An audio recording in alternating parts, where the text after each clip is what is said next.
Cup syrup कांड को लेकर घमासान मचा हुआ है और पिछले काफी समय से अखिलेश यादव मामले को लेकर योगी सरकार को घेरने की कोशिश कर रहे थे। लेकिन कल योगी आदित्यनाथ ने सीधे अखिलेश यादव पर हमला किया।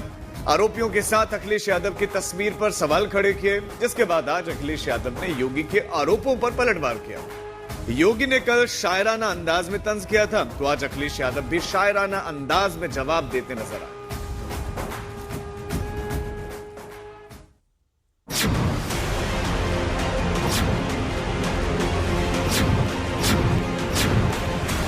यही कसूर मैं बार बार करता रहा, धूल चेहरे पर थी और आईना साफ करता रहा।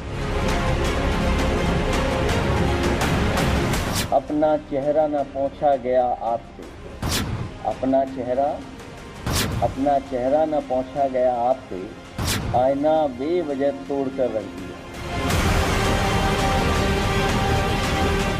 जो सपा प्रमुख के द्वारा कहा जा रहा है, ये वही स्थिति है कि यही कसूर मैं बार बार करता रहा, धूल चेहरे पर थी और आईना साफ करता रहा।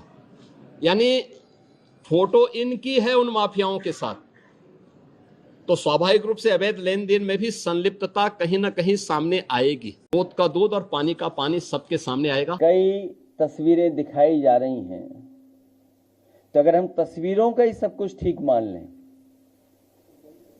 और मेरे साथ खड़ा होने वाला ही अगर माफिया है, तो मेरी तस्वीर तो मुख्यमंत्री जी के साथ भी है, मेरी तस्वीर डिप्टी सीएम साहब के साथ भी है, मेरी तस्वीर दूसरे हाफ उनके साथ भी है।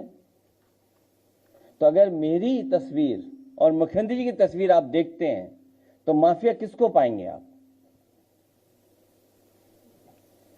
लगता है धूल कैमरों की उस पर लग गई है।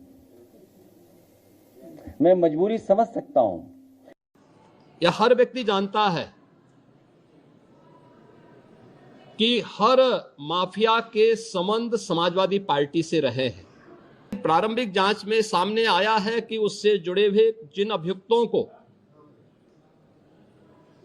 एसटीएफ या यूपी पुलिस की कार्रवाई में पकड़ा गया है, उनके कुछ संबंध समाजवादी पार्टी से सामने आए हैं और समाजवादी पार्टी जो अपने कार्य के अनुरूप जिसका जो बदनाम हो चुकी है और पहले से कुख्यात है, इस पूरे मामले में भी उसकी संलिप्तता आएगी। चूंकि एसआईटी, एक राज्य स्तर की एसआईटी इस पूरे मामले की निगरानी कर रही है, जिसमें यूपी पुलिस, एफएसडीए, इनसे जुड़े हुए सभी अधिकारी मौजूद हैं।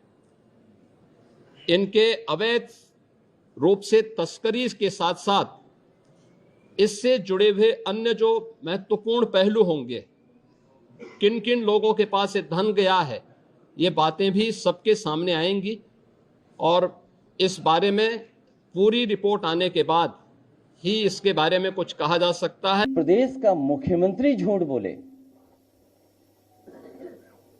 और उसके साथ खड़े हुए जो पसंद नहीं कर सकते मुख्यमंत्री को, वो झूठ बोले,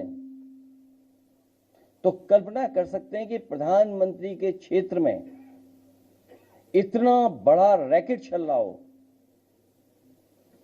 सवाल ये नहीं यूपी में चल रहा है, बड़ा सवाल यह है कि प्रधानमंत्री के संसदीय क्षेत्र से चल रहा था और कोई 100, 200, 300 करोड़ का नहीं है। सुनने में आ रहा है 700 कंपनियां, कई हजार करोड़ का इंटरनेशनल मसला है ये। जब ये खुद फंसने लगे तो एक आध तस्वीर जो दिखा करके ये बता रहे हैं कि समाजवादी पार्टी के, तो मैं समाजवादी पार्टी की तरफ से मांग करता हूं कि जो जो माफिया हैं उन पर बुलडोजर चलना चाहिए। Great choices